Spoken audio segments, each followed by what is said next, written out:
Hello, and welcome to Straight from the Cloverfield, episode 104. I'm your host, Ralph. Today's topic is coming together to demand that the ICC arrest warrants for Netanyahu and the IDF war criminals are honored, and all who disrespected and downplayed the genocide meet true justice. We learned on the episode about the Wire Files about this. It says, during the Nuremberg trials for war crimes, this country harbored Nazi fugitives and gave them a safe haven. They went into the Department of Defense and continued the revolting war crime syndicate. The victims of today's genocide continue to suffer from this madness. Just because there was a ceasefire doesn't mean shit. Washington, D.C. has bloodstained hands, and they stood by using their money god Pyramid of Giza to exploit the people of Gaza, condoning the slaughter of innocent people, including children, individuals with Down syndrome, disabled individuals that became disabled, hospital patients who deserve to be in a safe haven, all destroyed, along with the land and the earth and other beings. Now they take credit for a ceasefire, putting a fucking band-aid on an amputated leg and saying it's all good. It isn't all good. The dual American-Israeli citizenship game is a big problem that needs to be addressed. There have been issues of pedophilia as well, where pedophiles flee between countries to prey on children like a sadistic game of ping pong. They also basically get a slap on the wrist here and let out to victimize more children. Where is the true justice that this country claims it is all for? I see justice for some, which is not true justice. I see protection for big names and disrespect for good people who don't seek attention or praise for doing what is morally correct.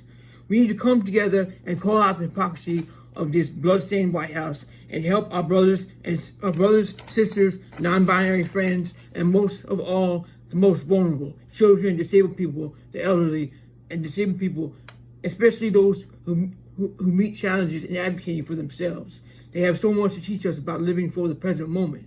Will we listen to them, especially to the ones who are unable to speak, and learn how to be in the present moment long enough to lose the cult of time and manifest the change that the heart has been seeking?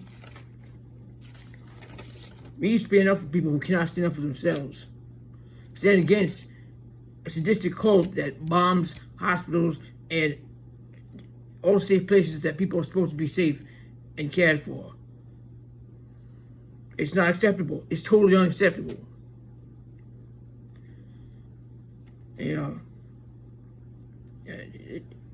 That they will not accept this ICC arrest warrant for war criminals.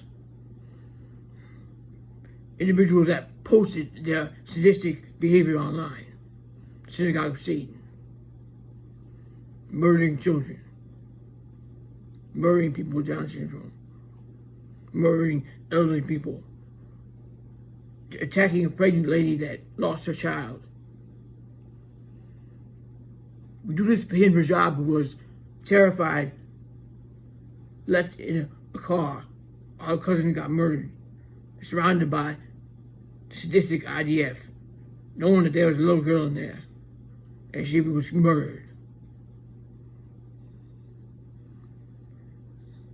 It's not okay, and it needs to be spoken against. People need to start marching and speaking up. Speak. Do whatever you got to do. Do whatever your talents and skills are. We got a cartoon coming out that we're going to release, so hopefully that gets there out and people see that and get inspired to do some kind of art or something, because this is not acceptable. Children deserve to live on the planet, on this earth, and children deserve to be safe and loved. Children, the elderly, people that cannot speak for themselves, the vulnerable, people that are suffering from insurance company taking advantage. We want real justice, true justice, cosmic justice. So, hope this was helpful, and I will see you on the next one.